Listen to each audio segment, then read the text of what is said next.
Bine v-am regăsit la un nou episod din podcastul Învingem Infertilitatea. Eu sunt Andrada Câmpean, navigator de pacienți. Podcastul acesta este locul în care adun la oaltă specialiști și pacienți. Creez contextul pentru ca tu să ai claritate și acces la informația corectă din sursele potrivite. Episodul de astăzi este diferit, pentru că invitata mea nu este medic, nu este specialist, este o pacientă, o femeie alături de care am luptat timp de 9 luni. O femeie a cărei poveste a început într-un mod pe care încă nu știu cum să-l numesc. În ziua în care a primit cel mai greu rezultat din viața ei, a ieșit în feed un video cu mine. Exact în ziua aceea, exact în momentul în care avea cea mai mare nevoie. A fost coincidență sau a fost mai mult de atât? Nu știu, nu cred că vom ști vreodată cu adevărat. Ce știu însă este că această femeie a simțit că îi fuge pământul de sub picioare când a primit rezultatul analizei de AMH la doar 36 de ani. Un rezultat de 0,01. Era singură, nu avea partener, deși mergea anual la control la medicul ginecolog, atunci a simțit că este momentul să efectueze o evaluare a fertilității. Și în ziua aceea a aflat că drumul spre a deveni mamă nu este ce și-a imaginat ea. Dar vreau să vă spun chiar cum a fost, ce a simțit atunci, ce a crezut că înseamnă asta pentru planurile pe care ea le avea despre a-și întemeia familia pe care o visa. De ce a ales să fiu parte din călătoria ei și cum am ajutat-o în acest parcurs. Pentru că povestea ei nu este doar povestea ei. Este povestea multor femei care ne ascultă acum și care poate nu știu încă că sunt exact în locul în care era și ea acum un an. Bine ai venit la podcastul Învingem Infertilitatea. Bine te-am găsit! Hai să intrăm direct în subiect, pentru că avem foarte multe de discutat. Tu mergeai anual la control în străinătate, acolo unde erai stabilită. Și mereu primeai același răspuns. Totul e bine. Ce însemna pentru tine acel bine înainte să știi ce înseamnă asta de fapt? Deci acel bine însemna că mai am timp. În fiecare an mergeam și întrebam. Eu vreau să mai fac o școală sau nu am relație încă sau... Și acel bine pentru mine era ok, eu mai am timp să-mi găsesc pe cineva sau să fac copilul. Pur și simplu îmi dădea timp. Siguranța că este totul în regulă, adică nu mergeam doar la investigațiile anuale, Papa Nicolau sau ce se face, plăteam în plus ca să am binele, să am bifa. Ok, poți să mai aștepți.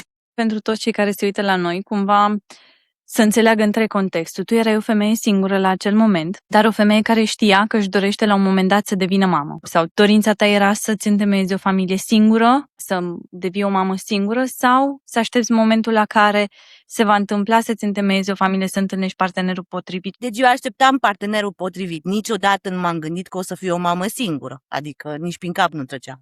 Și momentul în care tu ai aflat, în ziua 0, ziua în care s-a întâmplat ca să îți iasă în feed un video cu mine și ai aflat că de fapt fertilitatea ta nu este ceea ce te-ai gândit tu că este. Retrospectiv, ce știai tu înainte de a ajunge să lucrezi cu mine. Care este diferența dintre ce simțeai la acel moment și ceea ce ai simțit după momentul în care cumva s-a întâmplat în mintea ta acel declic și ai zis ok, poate că este momentul acum să iau atitudine singură? Păi timpul a fost foarte scurt, nici nu pot să vă spun trăirile exacte, pentru că eu am aflat în 10 iunie 2025 și noi am vorbit prima dată în 11 iunie 2025. Adică nici n-am avut timp să mă gândesc eu sau să-mi pun foarte multe întrebări. Am avut întrebări între ianuarie 2025 și iunie până la analiză de AMH și am așteptat, am zis eu îmi dau timp, 6 luni să cunosc omul potrivit. Și bineînțeles că m-am gândit să-mi conserv și ovocitele în timpul acesta. Este un aspect foarte important și vreau să mă opresc o secundă aici. Pentru că am ajuns la un subiect sensibil și extrem de important. Și anume controlul ginecologic standard, care verifică sănătatea ginecologică generală, dar care nu verifică fertilitatea. Ce îi spune tu femeii de acum 5 ani despre această diferență pe care acum o știi? Un control anual nu o să-i spună nimic despre fertilitatea ei. O să-i spună dacă are vreun virus, dar altceva nimic. Deci absolut nimic. N-are nicio legătură un ginecolog normal cu o clinică de fertilizare. O să intervin aici cu o completare și anume cu faptul că fertilitatea se verifică cu investigații specifice, care nu fac parte dintr-un control de rutină. O rezervă ovariană care este în scădere poate să treacă și neobservată ani de zile, chiar și cu control anual făcut la medicul specialist ginecolog. Așa că acel totul e bine, trebuie să aibă și un context. E foarte bine că ai menționat asta și îți mulțumesc pentru asta. Mergând mai departe, aș vrea să știu ce ai simțit în ziua în care ai primit acel rezultat de AMH de 0,01. Am mers la clinică, nu simțeam înăuntru meu că ceva nu este în regulă. Eu n-am rămas niciodată însărcinată, și am avut relații, adică era posibil să se întâmple și nu s-a întâmplat niciodată. Am mers, am luat analizele, le-am scanat pe ChatGPT, cum face toată lumea, și ChatGPT-ul mi-a spus că am aproape 0 șanse. Și în momentul respectiv, îți dai seama, a căzut lumea peste mine. Nu mai știam ce să fac, eram în centru undeva în Karlsruhe, în Germania. Am mers acasă, am tras 2 porții de plâns și am zis, ok, ce fac acum? Și m-am suit în mașină și m-am dus la biserică. O sigură biserică pe pământ românesc și m-a rugat, că am zis, le-am făcut pe toate în viață. M-am dus în concedii singure la 15.000 de kilometri. Am făcut carnetul de camion, am făcut o școală în Germania. Dar e prea mult, nu pot să duc. Și eu i-am cerut la Dumnezeu, nu i-am cerut copilul, eu i-am cerut oamenii potriviți să mă ajute să-mi îndeplinesc visul. Și atunci am deschis telefonul și te-am cunoscut pe tine. Așa a fost, asta e realitatea. Adică, Coincidență sau nu, nu știu dacă avem de unde să aflăm asta. da. La mine așa a fost și a doua zi, în seara mi-a scris și a doua zi direct m-ai sunat. Adică am avut o programare. Deci eu nu am stat să mă uit pe internet, mă interesez din altă parte. E Dumnezeu, mi-a dat pe tine. Deci drumul meu a fost foarte, foarte scurt. Ce frumos ai zis. Da. Și vreau să ne întoarcem un pic la momentul la care ChatGPT ți-a zis că șansele sunt 0. Ce ai crezut tu în momentul acela, înainte să vorbim noi, că ce înseamnă asta pentru visul tău de a fi mamă? Deci s-a oprit timpul în loc. Pentru mine am zis, ok, spune că șanse 0, dar eu nu am renunțat la credința mea. Deci cu toate că scrie acolo 0% șanse sau 1% șanse, da, la AMHD, socoteam câți foliculi, îmi spunea câți foliculi trebuie să mai am, nici măcar nu știam. Foliculi, ovocite, cum să fac, deci eram habarnistă cu totul, deci nu știam nimic. Și am zis, măi, eu nu stau să mă uit pe ChatGPT, am avut nevoie de oameni specialiști în domeniu. Eu asta am cerut. Pentru că dacă mergeam în continuare, să zicem că nu te cunoșteam pe tine, îți dai seama, poate mă resemnam, poate te mir unde ajungeam, eu nu am de unde să știu. Ai spus acum ceva important. Dacă nu ajungeai la specialiști, poate renunțai. Sau Da. cine știe care era traseul tău. Da. Noi am discutat și am explorat împreună cu medicul tău de fertilitate, cu doamna doctor Anca Huniadi, ambele opțiuni. Atât încercarea de a face un FIV cu ovocite proprii, cât și opțiunea de a face FIV cu ovocite donate și spermă donată, gameți donați respectiv. Da. Care a fost primul tău gând când ți-am zis pentru prima dată Nu am despre acceptat. Nu, pentru că la ecografie mi se vedeau 3 foliculi. Și eu credeam în șansa mea. Și tu niciodată nu mi-ai zis, Andreea, nu se poate. Deci tu m-ai lăsat, da, să cred. Nu mi-ai tăiat speranța, nu mi-ai tăiat credința, m-ai lăsat să mă duc, cu toate că șansele erau cum erau, da? M-ai lăsat să văd tot, să văd cu ochii mei, să iau eu singură decizia. Îți aduce aminte când am luat decizia aceea? Cum te-ai hotărât așa? Decizia era deja luată. Dar tu nu m-ai tăiat. M-ai lăsat să cred. Nu ți-am impus, te-am ajutat să ajungi singură la decizia finală. Da. Iarăși este un aspect foarte important. Vreau să știu exact ce te-a ajutat să treci la ideea aia de decizie finală. A fost un moment anume sau a fost tot procesul în sine? A fost tot procesul și spun de ce.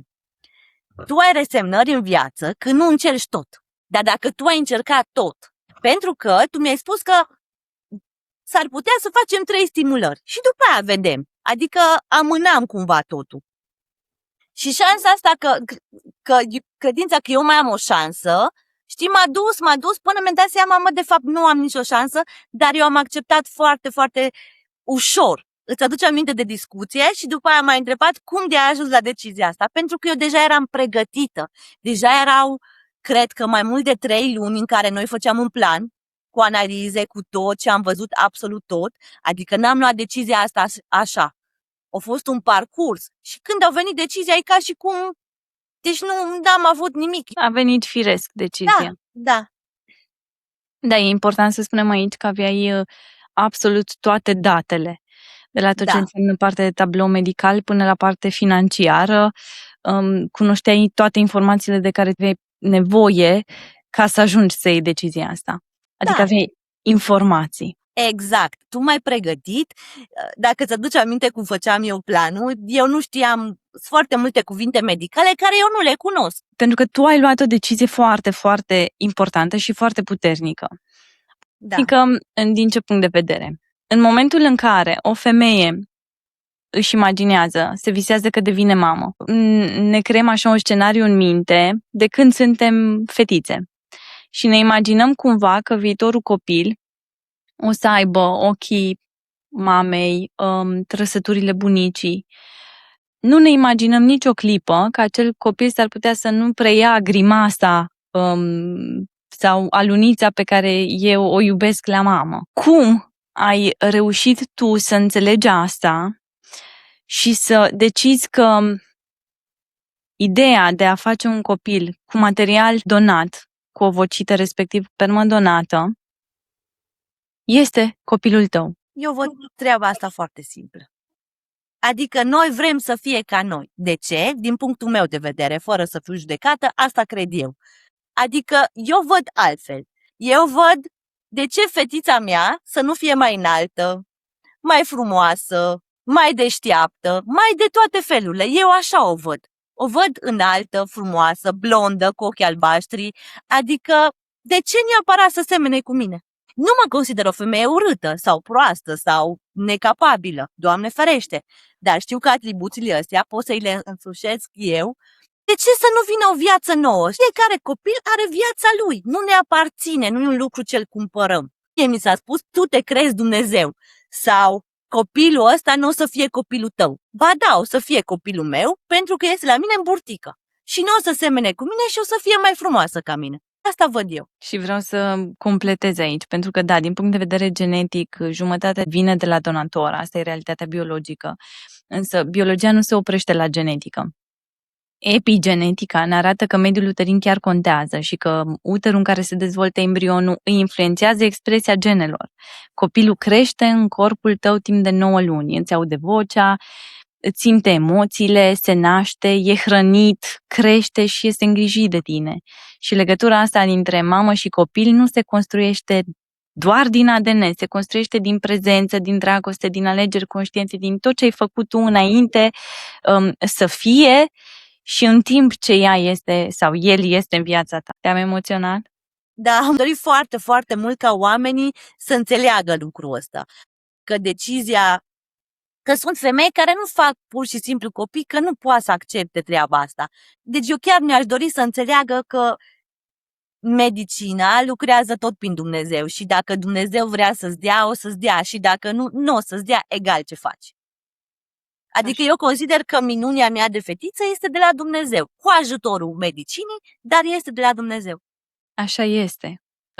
Tot ce s-a întâmplat în parcursul tău, de la momentul la care primul lucru pe care l-ai făcut a fost că te-ai dus la biserică și te-ai rugat ca să-ți scoată în cale oameni să te ajute să-ți îndeplinești visul, până la momentul la care, uite, acum ești însărcinată și urmează să naști, totul a fost făcut cu ajutorul lui. Și vreau să mergem în trecut un pic, pentru că viața ta s-a schimbat complet într-un an de zile. De la femeia care muncea 14-16 ore într-o zi și care era în burnout, la femeia însărcinată, care stă acum pe canapea și vorbește cu mine, care s-a întors la rădăcini, ca să zic așa, ți-a asumat responsabilitatea de a avea un copil singură. Da. Nu numai că ți-a asumat responsabilitatea de a avea un copil singură, ci ți-a asumat responsabilitatea de a face un copil cu dublă donare.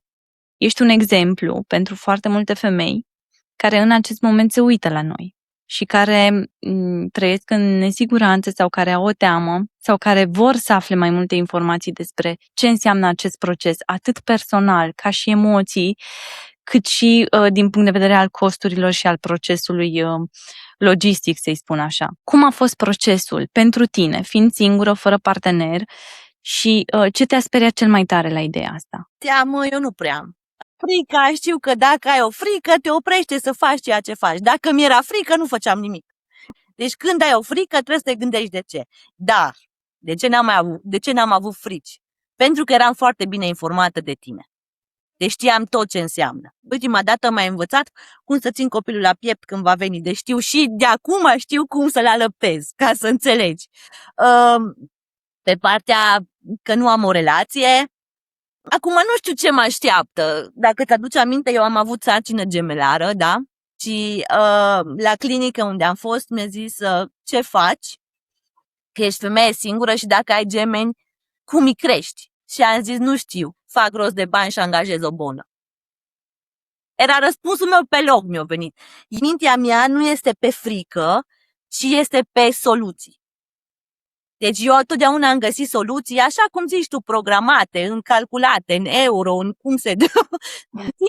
Ai simțit momente de judecată sau presiune din partea celor din jurul tău pentru că ai decis să faci asta singură și pentru că ai decis să faci fertilizare in vitro cu gameți donați? Deci, înainte să aflu de analize, eram într-un grup de fete de susținere. Erau doar femei și am povestit despre ce vreau să fac. Că vreau un copil și nu am partener și m-am gândit să fac un copil singură. Nu știam cum o să-l fac. Și mi-a spus că sunt o egoistă. Femeia care trebuia să mă susțină și grupul care trebuia să mă susțină. Că sunt egoistă, că îmi fac copil, că nu mă gândesc la copil, ci mă gândesc la mine. Într-o parte poate are dreptate, că stau acum, da? Poate noi suntem niște egoiști ca oameni, că vrem copii. Dar până la urmă nu este egoism, pentru că tu pentru copilul ăla îți dai toată viața peste cap și oferi toată iubirea din lume, adică din punctul meu de vedere. Eu mi-am schimbat total viața ca să am un copil. Și judecată, da, am fost de la cine nu mă așteptam. Când am vrut să ajut cu sfaturi, așa, sfaturi gratuite, cum vor oamenii, explicam că au și ele șansa să aibă un copil. Mie mi se părea, uite, aici ai soluția. Dar acolo am fost judecată că nu este copilul meu. Deci de la cine nu m-am așteptat. Și de la bărbați am fost un pic judecată că nici nu mi-am găsit și eu pe unul să-mi facă un copil. Bun, hai să ne întoarcem un pic la modul în care ți s-a schimbat viața. Deci eu nu-mi imaginam viața fără muncă. Și când ne-am cunoscut amândouă, aveam 2 servicii. Timp de 15 ani am avut 2 servicii în Germania. Eu am crezut că sunt femeia care pot să duc tot. Munceam pe tir și răspundeam de 55 de apartamente la 3 pensiuni. Până când am picat la pată și nu mai știam încotro. A fost foarte greu. Deci acum arăt și îți aduce aminte că mergeam puțin prin parc la plimbare, stăteam doar în pat, noaptea nu puteam să dorm, am ajuns la psihiatru, că am primit medicamente pentru somn. Aveam credința, dar aveam ceva, nu că erau neapărat doar analizele sau doar situația, era după 15 ani de muncă, cu 2 servicii, deci corpul a avut nevoie pur și simplu de o pauză. Și mi-am luat pauza respectivă, adică am stat în medical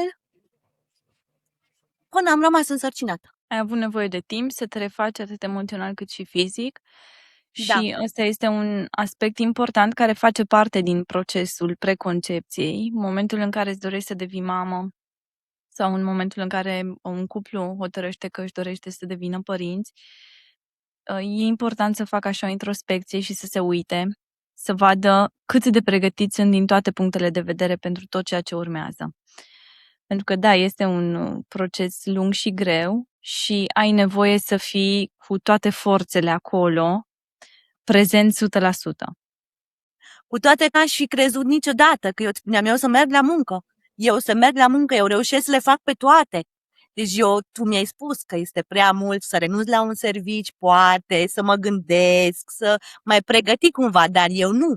La faza asta, până nu am dat cu capul să nu mai pot, nu m-am oprit. Și asta vreau să înțeleagă femeile, pentru că mă întreabă cum ai reușit din prima, sau dacă ai reușit din prima, sau unde ai, la ce clinică. Astea sunt întrebările care le primesc. Dar cum stau eu să le explic tot planul? Adică au fost 9 luni de zile de pregătire. Și eu nu am fost singură, deci poate primesc întrebări de anumite medicamente sau intervenții. Eu am făcut ce mi s-a spus, punct. Eu nu am comentat, da, am analizat, dar atât. Ai avut o echipă care a lucrat pentru tine și care a fost acolo alături de tine în fiecare etapă din proces. și atât eu cât și doamnele doctor ne-am asigurat de fiecare dată că știi exact ce trebuie să faci, de ce trebuie să faci, care este următorul pas. Probabil și tu, pentru că aveai siguranța asta că știai ce urmează, știai de ce faci, aveai încredere și în noi și în tot ceea ce ți-am recomandat noi, ți-a fost mai ușor să accepti să faci și să treci mai departe.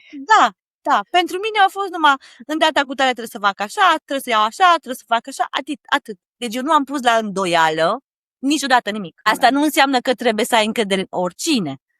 Dar pentru mine a fost omul venit la Dumnezeu, adică eu în Dumnezeu cred la ce oamenii îmi dă.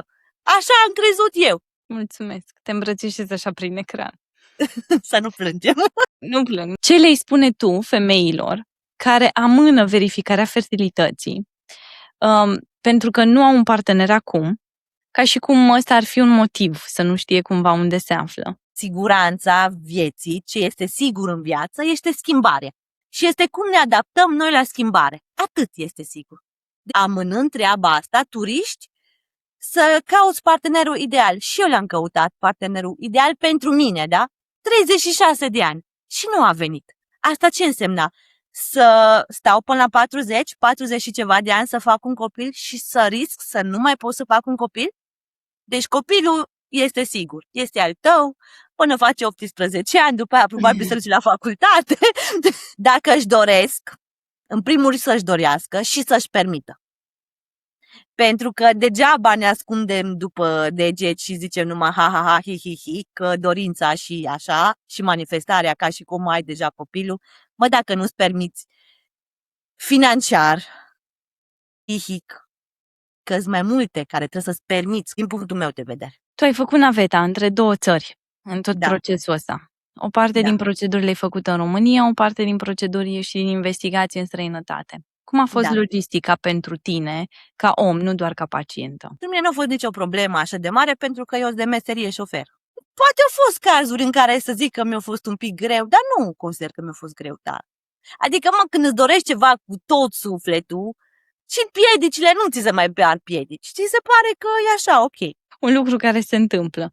A fost un moment în care ai vrut să renunți sau mai degrabă să grăbești lucrurile? Să grăbesc, da. Să grăbesc, da, pentru că îți berbec și dacă se poate să se întâmple ieri. Cred că eu și majoritatea femeilor nu avem răbdare. Da, eu consideram la început că în 3 luni de zile eu sunt însărcinată. Deci în iunie îmi imaginam că în septembrie deja reușesc. Și mă gândeam că merg pe undeva prin Spania, adică nici mă gândeam la România. Deși știi foarte bine și când am vorbit cu doamna doctor, eu le-am spus și la asistente și la doctor și așa mai departe că eu o să am o fetiță și reușesc din prima. Și voi tot încercați să spuneți, stai că să nu cumva să am o dezamăgire. Și eu n-am ascultat, la faza asta nu am ascultat de nimeni. I-am zis că o să am o fetiță și eu reușesc din prima. Atât. Ai avut mindset-ul potrivit. Ai pomenit de faptul că tu îți imaginai că în 3 luni o să și fii însărcinată și că totul o să meargă foarte repede. Sunt foarte multe persoane care își imaginează că procesul de FIV este un proces foarte rapid și de scurtă durată. Cumva de asta rămâne și ultima pe listă. După încercări multiple de a obține o sarcină în mod natural, FIV-ul rămâne acolo, în coada listei, tocmai pentru că avem această preconcepție și idee greșită că FIV-ul poate rezolva absolut orice și FIV-ul se poate face în 4-6 săptămâni voi fi însărcinată. Însă e foarte important să știm că un FIV care se face rapid, fără investigații complete, fără o echipă care înțelege tot ce înseamnă contextul ăsta, are șanse mai mici de reușită. Și când eșuează, nu pierzi doar timp și bani, că pierzi și încrederea că se mai poate. De asta fiecare etapă a avut nevoie de timpul ei și în cazul tău, chiar și atunci când ți-a fost mai greu de acceptat asta, momente în care am stat și am negociat și am discutat motivele pentru care nu grăbim lucrurile. Aș vrea cumva să rămână și cei care se uită la noi exact cu acest lucru. Fertilizarea in vitro nu este un proces rapid, este un proces de durată. Tocmai pentru a se crește șansele și pentru a se maximiza șansele de reușită. Evident că nu există nicio garanție. Însă noi asta ne dorim în acest proces, să creștem șansele cât de mult putem. Și a venit ziua, după 9 luni, tot așa, nu știu dacă coincidență sau nu, Totul a fost foarte straniu. Cine se uită la noi poate să-și imagineze că sunt niște lucruri pe care noi le spunem și poate nu sunt reale, însă exact așa s-au întâmplat lucrurile. Chiar după 9 luni, exact. Cum a fost momentul în care ai făcut embriotransferul, amândouă am știut că este momentul în care ai ieșit deja însărcinată de la clinică. Ăsta a fost mindset-ul. Însă momentul în care ai făcut testul de sarcină și real a devenit pozitiv, care a fost sentimentul tău? Pur și simplu mă bucuram de rezultat. Adică nu a fost o surpriză. Am văzut tot ce am manifestat și tot ce am crezut, am văzut cu ochii mei că am reușit. Am simțit, e drumul meu și știam că Dumnezeu a vrut ca mine, da? Cu toate că, normal, natura nu mi-a dat șansa asta cum ar veni, da? Dar Dumnezeu mi-a dat șansă. Asta am simțit. Că este alături de mine și că mă iubește și că mi-a îndeplinit dorința. Ce simți acum așa când te uiți în urmă și vezi femeia care s-a dus să facă analiza de AMH comparativ cu femeia care ești astăzi? Deci nu pot să-mi dau seama de unde am avut atâta putere. Mă uit la mine în urmă și pur și simplu nu-mi dau seama. Și nu mă analiză de AMH, atâtea ecografii și atâtea analize și atâtea programări. Adică eu n-am luat medicamente în viața mea, niciunul, da? Eram atâta de puternică și nu m-am lăsat. Deci egal ce a fost, mi-aduc aminte că mergeam cu bicicleta peste tot, numai să mai prind un pic de energie, da? Să-mi fac analizele. Deci pur și simplu cu admirație că nu m-am oprit. Și eu vreau să mă grăbesc, că am avut răbdare să iau deciziile împreună cu tine cele mai bune. Pentru că nu ajungeam aici, dar eram pe grabă și pe fugă. Știu că ție îți scriu foarte multe femei. Da. De când ai hotărât ca să faci publică povestea ta pe rețelele sociale, sunt femei care îți scriu și îți cer sfatul. În aceeași măsură știu și că te limitezi să dai sfaturi sau recomandări generale. Vreau să te întreb de ce consideri că e important și că e responsabil să direcționezi oamenii mai degrabă direct către mine sau către medicii specialiști? Pentru că ar pierde foarte mult timp. Deci dacă eu le-aș răspunde, le-aș da răspunsuri greșite. Pentru că nu este domeniul meu. Și oamenii vor răspunsuri de la mine pentru că consideră că dacă eu am reușit la o anumită clinică sau cu un anumit medic, reușesc și ei. Cu toate că știi foarte bine că eu am fost o persoană foarte implicată. Ce analiză este asta? De ce iau medicamentul acesta? De ce fac asta? Deci eu am întrebat și am fost foarte conștientă și am învățat cât de mult am putut. Dar eu nu știu poate nici măcar 5% cât ar trebui să știe o medică. Deci nu este dreptul meu să împiedic visul cuiva. Deci eu, dacă le-aș răspunde din ce știu eu, că am auzit de la mine sau că ce am trăit eu, pur și simplu le-aș pune bețe în roate, le-aș amâna, le-aș pune să facă analize care nu trebuie, deci eu, în loc să le fac bine, eu mi-aș face rău. Eu de-aia le trimit la tine, pentru că eu știu că nu le ajut cu nimic. Să fie pozitive, da, să le râd un pic, să dansăm, dar pe medical nu este dreptul meu. Nu am dreptul să fac așa ceva. Și chiar mă gândesc, chiar vorbeam zilele trecute cu tine, sunt atâtea femei care au atâtea încercări nereușite și totuși caută sfaturi de pe internet. Nu știu, acum nu că te-am cunoscut pe tine, dar eu le repet, nu este drumul corect. Deci îți aduce numai costuri în plus, stres, pierderi. Te abții să nu le dai sfaturi pentru că în acest fel le economisești timp și costuri, bani. Da. Și vreau să intervin și aici și să spun acest lucru, pentru că mi-ai zis-o și tu și mi-ai zis și alte femei care lucrează cu mine și care încearcă să ajute alte femei tocmai dându-le același sfat. Dar cumva rămân blocate acolo.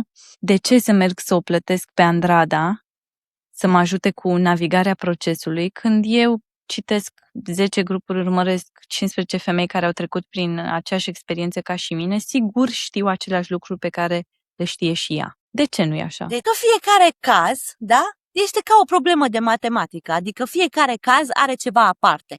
Cazul meu cu cazul altă femeie nu este același lucru.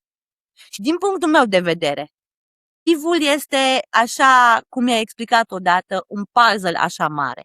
Și de unde să știu eu fiecare bucățică? Că mie mi-a lipsit o bucățică, dar ție poate îți lipsesc 5. și eu îți dau bucățica care mi-a lipsit mie și ți-o spun, dar cu restul 4 tu te duci și faci, da, încerci și ce crezi? Testul este negativ sau pierzi sarcina. De ce? Pentru că n-ai avut timp și te-ai luat după unul altul și până la urmă costurile tale, că de-aia economisesc oamenii bani. De ce economisesc eu bani? Păi hai să vă spun. Eu am cumpărat ovocitele și sperma, da? Care au fost destul de scumpe. Dacă eu făceam încercări, nu mai aveam materialul genetic, da? Și ajungea mult mai scump. Deci numai asta pot să zic, da? Ai ajuns într-un subiect important care știu că este de interes pentru cei care ne urmăresc. Ce înseamnă, de fapt, procesul de selecție al donatorilor.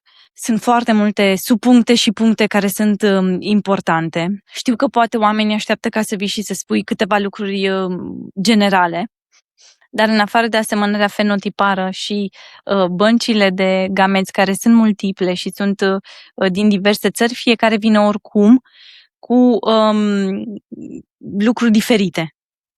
Atât de la parte financiară, parte de contract, câte ovocite, blastocii sau ce se garantează prin contractele respective.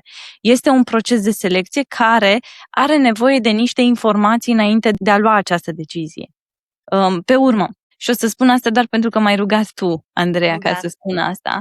Pe lângă asemănarea fenotipară sunt aspecte importante în acest proces, mai ales în contextul în care imunologia reproductivă în ultimii ani a devenit un factor extrem de important. Da, ne interesează și acest aspect într-un proces de fertilizare in vitro cu gameți donați. În primul rând pentru că au fost efectuate mai multe proceduri și anul trecut am avut mai multe situații în de femei care au ajuns la mine după ce au făcut fertilizări in vitro cu gameți donați și a fost fără succes, pentru că partea de imunologie reproductivă a fost ignorată complet din acest proces. Da? Deci nu contează doar câte ovocite, ce culoare să aibă ochișorii, culoarea părului sau alte asemănări fenotipare, nici măcar partea de preț în pachete nu este atât de importantă cât este tot ceea ce se află în spate, parte de investigații efectuate ale donatorilor, parte de compatibilitate și așa mai departe. Nu vreau să intru foarte mult în detalii. Da. Am ajuns acum și la partea de costuri.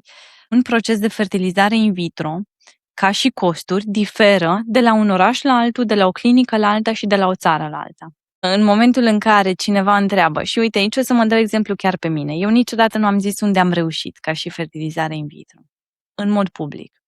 Pentru că știu că tendința este cumva de a copia mot-a-mont ce a făcut femeia care a reușit să fac și eu. De la suplimente administrate, la somn, la obiceiuri, la absolut tot. Chiar și medicul și clinica la care ea a reușit. Pe lângă competențele pe care le au specialiștii în partea asta, contează enorm de mult mindset-ul, conexiunea pe care tu o ai cu medicul la care mergi. Modul în care te simți ascultată, simți că sunt ascultate dorințele, faptul că tu îți dorești ca să elimini toate posibilele cauze și medicul te ascultă sau nu te ascultă și nu faci acest lucru înainte de a face procesul de fertilizare in vitro. Deci sunt atât de multe piese în acest puzzle și atât de multe astre trebuie să se alineze ca să se întâmple sarcina la final, încât ar fi, exact cum ai spus și tu, o irresponsabilitate să dai toate datele problemei cuiva doar pentru a le copia, pentru că de fapt îi pierzi timp prețios. A fost și situația ta, că noi ne-am împărțit logistica între 2 țări. Da. Ai văzut medici specialiști de diferite specialități pentru a acoperi toate investigațiile necesare și toate le-am făcut sub îndrumarea doamnei doctor, Anca Huniadi, care a fost medicul tău de FIV. Și tot ce s-a întâmplat și în afara țării, respectiv și în România, ca și consultații, ca și investigații, ulterior le-am pus împreună la comun pentru a avea tablou complet. Ce mesaj ai pentru o femeie care ține în mână un rezultat de AMH scăzut și care încă amână momentul de a se adresa unui specialist? Chiar ieri am vorbit cu o fată cu un AMH scăzut și mi-au spus că medicii sunt în concediu în august și că are timp să aștepte. Când am auzit-o, o picat ceva pe mine. Nu este timp de așteptare. Nici grăbeală că te aduci la nereușită, dar nici să aștepți. Deci eu dacă aș avea un AMH scăzut, te-aș suna pe tine. Da, și la toate femeile care mi-au scris, mai ales cu AMH scăzut, că le-am întrebat, lucrul ăsta le-am întrebat, dacă am trecut pe acolo și le-am zis, nu mai stați, contactați-o pe Andra dacă nu-i timp, adică timpul este împotriva voastră. Asta le-aș spune. Îți mulțumesc pentru curajul pe care îl ai să îți expui povestea cu toată vulnerabilitatea ei, cu toate lucrurile care s-au întâmplat, pentru că știu că o faci ca să ajuți pentru toate femeile care au nevoie exact de cuvintele pe care tu le-ai spus astăzi. Dar eu îmi respect o promisiune, știi? Am promis ție, în primul rând, și ți-am zis, o să facem un podcast când sunt însărcinată în 5-6 luni, să se vadă și burtica. Asta am vorbit amândouă înainte să fiu însărcinată. Și am făcut o promisiune la un preot. Trebuie să vă spun povestea asta. Ține aparat să vă spun povestea asta. La Oradea am fost la o mănăstire a Sfântei Cruci și am spus povestea mea, ca femeie singură și că îmi doresc un copil. Și părintele prima dată mi-a spus, Andreea, îți dai seama ce-mi ceri? Sunt de 20 de ani căsătorit și mie nu mi-a dat Dumnezeu un copil, nu m-am binecuvântat cu un copil. Și tu îmi dorești de la mine, ca femeie singură, să-ți dau binecuvântare. Și am zis, da, eu asta îmi doresc. Dacă se poate, se poate. Dacă nu se poate, asta e, eu mă duc pe drumul meu. Și ce credeți? Domn părinte mi-a dat binecuvântarea și promisiunea care am făcut-o a fost să scriu o carte, să ajut cât pot eu de mult toate femeile și să susțin femeile și așa, singure să facă copii, pentru că copiii sunt binecuvântări de la Dumnezeu. Și de aia fac lucrul ăsta. Nu, probabil că un pic de teamă de a fi judecată, că nu este copilul meu, am, puțin, dar am ținut neapărat să respect promisiunile, cu toate că poate voi fi judecată. Dar promisiunea de a filma alături de tine am făcut-o și de a ajuta femeile, dar în primul rând față de tine, pentru că sunt foarte, foarte recunoscătoare. Să-ți demonstrez ție cât de recunoscătoare sunt. Nu plângem acum la final, te rog, te rog. Plânge de fericire, asta de fericire, e. Da, am promis că nu plângem niciuna. Da. Îți mulțumesc mult. Și eu îți mulțumesc. Îți mulțumesc pentru toată încrederea pe care mi-ai dat-o de la început. Și nu m-am înșelat. Cred, într-adevăr, că nicio întâlnire în lumea asta nu este întâmplătoare și se întâmplă cu un scop anume. Și eu sunt recunoscătoare, să știi, pentru că ai avut încredere în mine și pentru că m-ai făcut parte din povestea ta. Pentru mine asta este cea mai mare recunoaștere pe care pot să o obțin prin ceea ce fac eu ca și profesie, pentru că a ajuns să fie meseria mea asta. Îți mulțumesc mult, Andra. Mulțumesc și eu. Iar vouă vă mulțumesc pentru că ați rămas până la final. Dacă te-ai regăsit în ceva din ce a spus Andreea, din povestea ei, vreau să mai reții și faptul că fertilitatea se verifică, nu se presupune. Chiar dacă nu ai un partener acum, e important să știi exact cât timp mai ai și care este situația. Și dacă ai nevoie de mai multe informații, știi unde mă găsești. Iar dacă ai primit deja un rezultat care ți-a dat planurile peste cap, un AMH scăzut, asta nu înseamnă că trebuie să renunți. Înseamnă că trebuie să acționezi informat cu oamenii potriviți lângă tine. Iar dacă acest episod ți-a fost de folos, dă-i un like și abonează-te la podcast. E cel mai simplu mod prin care poți să mă ajut să duc această informație mai departe către femeile care au nevoie de ea. Pentru că un pacient informat ia decizii bune, iar deciziile bune luate la timp chiar schimbă destine. Ne revedem săptămâna viitoare la un nou episod din podcastul Învingem Infertilitatea. Până atunci, să-ți fie pentru claritate.